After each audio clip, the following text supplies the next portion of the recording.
Conan, blow up my car. My name is Dave Poor, and I have the worst car in America. I can't drive anywhere in America without people pointing and laughing. I used to think it was pretty funny myself, but lately it's been getting pretty old. I like my car, but it really has been through more than I could ever expect from a car.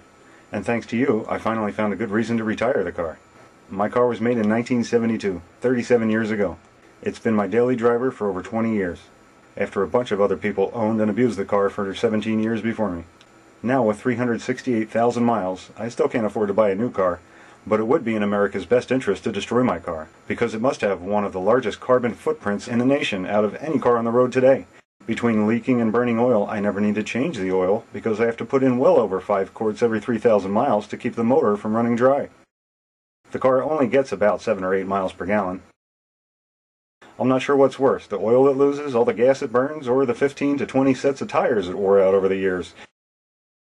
So please, for the sake of your environment, blow up my car.